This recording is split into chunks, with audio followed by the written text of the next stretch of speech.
કેમ છે મારા વાલા વિદ્યાર્થી મિત્રો? હું છું ભદ્રેશા પરવેદ ને આ વિડીયોમાં તમારું હાર્દિક સ્વાગત છે.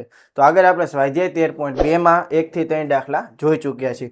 આજે આપણે દાખલા નંબર 4 જોવાનો છે. તો ચાલો આપણે એની શરૂઆત કરીએ. તો દાખલા નંબર 4 શું કહે છે કે નીચેનું વિતરણ ભારતની ઉચ્ચતર માધ્યમિક શાળાઓમાં રાજ્યવાર શિક્ષક વિદ્યાર્થી ગુણોત્તરનું વિતરણ આપે છે. આ માહિતીનો બહુલક અને મધ્યક શોધો. આ માપનું અર્થઘટન કરો. એટલે આપણે મિત્રો આમાં બહુલક પણ શોધવાનો છે અને મધ્યક પણ શોધવાનો છે. તો આપણે સૌ પ્રથમ પહેલા શું શોધશું? મધ્યક, ત્યારબાદ બહુલક ને ત્યારબાદ આપણે શું કરશું? અર્થઘટન કરશું. તો આપણે મધ્યક શોધવા માટે આપણે અહીં નહીં તમે કોષ્ટક બનાવી નાખું. તમારે આ માહિતી અલગ લખીને પછી કોષ્ટક બનાવવાનું છે. તો પહેલા કોષ્ટક બનાવી નાખું. તો આપણે કોષ્ટક બનાવી નાખ્યું છે. હવે આપણે આમાં પદ વિચલનની રીતે દાખલો ગણશું. એટલે કે મધ્યક આપણે મિત્રો પદ વિચલનની રીતે ગણવાનો છે. તો પદ વિચલનની રીતમાં પહેલા આપણે વર્ગ, ત્યારબાદ આવૃત્તિ, ત્યારબાદ આપણે મધ્ય કિંમત શોધવી પડે. તો આપણે હવે શું શોધશું? મધ્ય કિંમત.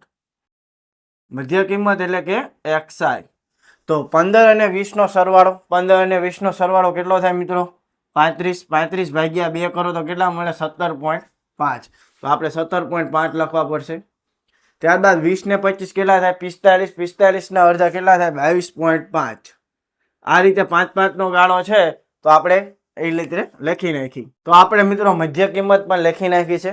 હવે આપણે શું શોધવાનું છે? યુઆઈ. તો યુઆઈ મેળવવા માટેનું સૂત્ર શું છે મિત્રો? xi ઓછા a છેદમાં h. એટલે આપણે કોઈ પણ જે મધ્ય કિંમતમાં એક સંખ્યાને શું ધારવી પડશે? a ધારવો પડશે. તો આપણે આને a ધારી લેવી. એની સામે આપણે 0, ઉપર -1, -2, -3, નીચે 1, 2, 3 અને 4 આપણે લખવાના છે. હવે fi અને ui આવૃત્તિને મિત્રો fi તરીકે ઓળખાય છે. એટલે fi અને ui નો શું કરવાનો છે? ગુણાકાર. fi ui. તો ગુણાકાર આપણે કરી તો 3 તરીકે કેટલા થઈ જાય મિત્રો? 9 વત્તે ઓછે ઓછા 9. 8 દુ 16 વત્તે ઓછે ઓછા 16. 9 એકા 9 પણ વત્તે ઓછે ઓછા 10 0 હારે ગુણે તો 0. 3 એકા 3. 0 ગુણ્યા 2 એટલે 0. 0 ગુણ્યા 3 એટલે 0. 2 ગુણ્યા 4 એટલે 8. હવે આપણે શું કરશું? આનો કુલ સરવાળો. સૌ પ્રથમ આપણે મિત્રો આવૃત્તિનો સરવાળો કરી. 3 ને 8 11, 11 ને 9 20, 20 ને 10 30, 30 ને 3 33, 33 ને 2 35. તો સિગ્મા fi આપણને કેટલા મળે છે? 35. અને આનો સરવાળો તો પહેલા માઇનસ વાળાનો સરવાળો કરશું અને પછી પ્લસ વાળાનો. 9 ને 9 18, 18 ને 16 કેટલા થઈ જાય છે મિત્રો? 34. પણ કેવા? -34 થઈ જાય છે. 3 ને 8 11 પણ +11. તો ઓછે વત્તે ઓછા 34 માં 11 જાય તો 23. મોટી રકમ નિશાની માઇનસ. તો સિગ્મા આપણને FIUI મિત્રો કેટલા મળે છે? -23 મળે છે. તો આપણે લખીને કે સિગ્મા FIUI -23. હવે આપણી પાસે જેટલી માહિતી એકવાર લખી નાખી. હવે લખી અહીં સિગ્મા FI બરાબર કેટલા છે? 35. સિગ્મા FIUI આપણી પાસે છે -23. એ આપણે કેટલા ધાર્યા છે મિત્રો? 32.5. અને h બરાબર વર્ગ લંબાઈ. વર્ગ લંબાઈ કેટલી છે મિત્રો? જો 5 નો ગાળો છે. તો 5 ની કિંમત સૂત્રમાં મૂકતા પદ વિચલનનું જે સૂત્ર છે એમાં આપણે માહિતી મૂકવાની છે. તો પદ વિચલનની રીતનું સૂત્ર શું છે? મધ્યક બરાબર a વત્તા સિગ્મા FIUI છેદમાં સિગ્મા FI ગુણ્યા h. આપણે બે ભાગ પાડીને ગણીએ એટલે આપણો દાખલો સમાઈ જાય. તો a બરાબર આપણી પાસે છે 32.5. સિગ્મા FIUI કેટલા છે? -23. સિગ્મા FI કેટલા છે? 35. h કેટલા છે? 5. 32.5 વત્તે ઓછે કેટલા થઈ જાય? ઓછા 23. જો 5 સત્તા 35 એટલે કે 23 ભાગ્યા આપણે 7 કરવાના છે. 32.5 ઓછા 23 ભાગ્યા 7 કરી નાખીએ આપણે. 23 ભાગ્યા આપણે 7 કરીએ તો 7 તરી 21. 3 માંથી 1 જાય તો 2 0. 7 દુ 14. 6 0. 7 8 56. તો આપણે 3.28 સુધી રાખીએ છીએ. 3.28 આપણે બાદ કરવાના છે. હવે 32.5 માંથી 3.28 આપણે બાદ કરીએ તો કેટલા મળે? તો આ 32.5 એમાંથી 3.28 આપણે બાદ કરીએ. 0 અને 10 કો ઘટીને 4 થઈ જશે. 10 માંથી 8 જાય તો કેટલા વધે? 2. 4 માં 2 જાય તો 2. 2 માં 3 નો જાય તો 10 કો ઘટીને થઈ જાય 2. 10 માં 3 જાય તો 9. કે 29.22 આપણને મળે છે. 29.22 અથવા 29.2 આવે તો આપણો જવાબ શું છે? સાચો છે. તો મધ્યક આપણને મિત્રો કેટલો મળે છે? 29.22 મળે છે. મધ્યક આપણે શોધી નાખ્યો છે. હવે આપણે શું શોધવાનું છે મિત્રો? બહુલક. તો હવે આપણે બહુલકની ગણતરી કરી. તો બહુલકની ગણતરી માટે આપણે શું લખવું પડશે?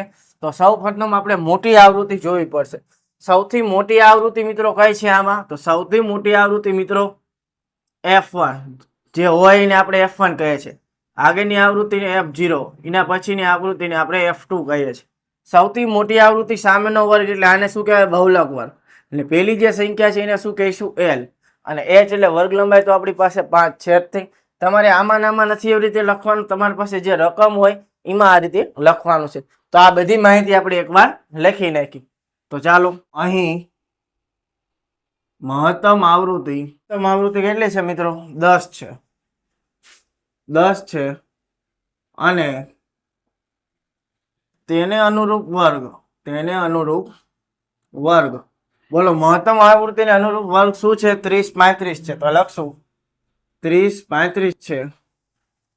માટે બહુલક વર્ગ કેટલા થશે મિત્રો? બહુલક વર્ગ 30 35 થાય. તો આપણે બહુલક વર્ગ આવી રીતે લખી નાખ્યો છે. હવે આપણે દરેક માહિતી આપણે એકવાર લખી નાખી. તો L એટલે અધસીમા કેટલી છે મિત્રો? અધસીમા. તો જે બહુલક વર્ગ હોય એમાં પહેલી સંખ્યા તો કે 30. ત્યારબાદ F1 એટલે બહુલક વર્ગની આવૃત્તિ. બહુલક વર્ગની આવૃત્તિ કેટલી છે મિત્રો? આપણી પાસે 10 છે. F0 એટલે કેટલા? બહુલક વર્ગના આગળના વર્ગની આવૃત્તિ. બહુલક વર્ગના આગળના વર્ગની આવૃત્તિ કેટલા છે મિત્રો આપણી પાસે? તો કે 9 છે. તમે જો માહિતીમાં અહીંયા જોઈ જ શકો છો. ત્યારબાદ F2 તો બહુલક વર્ગના પાછળના વર્ગની આવૃત્તિ. પાછળના વર્ગની આવૃત્તિ મિત્રો કેટલા છે? પાછળના વર્ગની આવૃત્તિ આપણી પાસે મિત્રો 3 છે. ત્યારબાદ H એટલે કે વર્ગ લંબાઈ. તો હવે આપણે સૂત્ર મૂકી દેવી. તો બહુલકનું સૂત્ર મિત્રો શું છે? Z બરાબર L વત્તા F1 ઓછા F0 છેદમાં 2F1 ઓછા F0 ઓછા F2 ગુણ્યા H. તો L બરાબર આપણી પાસે મિત્રો અધસીમા કેટલી છે? 30 છે. તો 30 લખી નાખી. F1 કેટલા છે મિત્રો? આપણી પાસે 10. F0 છે 9. 2F1 એટલે અહીં 10 મૂકવા. આની સાથે શું છે? ગુણાકારનો સંબંધ છે. ત્યારબાદ F0 એટલે 9. F2 એટલે 3 ગુણ્યા H એટલે મિત્રો 5.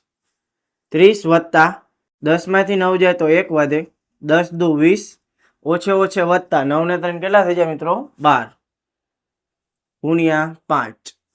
30 વત્તા 5 ગુણ્યા 1 કરો તો 5. 20 માંથી 12 જાય તો કેટલા વધે મિત્રો? 8. 5 ભાગ્યા આપણે મિત્રો 8 કરીને જો મિત્રો અંદર નાની સંખ્યા 12 મોટી હોય તો આપણે 0 પોઈન્ટ મૂકવો પડે. અહીંયા લગાડ્યો 0. તો 6 48 2 વધે 0. 8 દુ 16 4 વધે 0. 8 પંચા 40 કેટલા મળે છે મિત્રો? 30 વત્તા 0.625. તો 30.625 આપણને મિત્રો શું મળે છે? આનો બહુલક મળે છે. તો હવે આપણે એકવાર લખી નાખવાનું છે. શું લખી નાખવાનું છે? કે અર્થઘટન આપણે મિત્રો લખી નાખવાનું છે. તો અહીંયા આપણે લખું છું હું અર્થઘટન. શું કરવાનું છે? અર્થઘટન. હવે અર્થઘટનમાં મધ્યકનો અર્થ મિત્રો શું થાય છે? સરેરાશ થાય છે. શું થાય છે? સરેરાશ. તો આપણે લખશું પ્રતિ શિક્ષક વિદ્યાર્થીઓની સંખ્યાની સરેરાશ. એટલે કે પ્રતિ શિક્ષક વિદ્યાર્થીઓની સરેરાશ કેટલી છે મિત્રો? મધ્યક આપણને કેટલો મળ્યો છે? 29.22. કેટલી છે? 29.22 છે. અને બહુલક શું દર્શાવે છે મિત્રો? મહત્તમ દર્શાવે છે. આપણે શું લખશું? રાજ્યો અને કેન્દ્રશાસિત પ્રદેશોમાં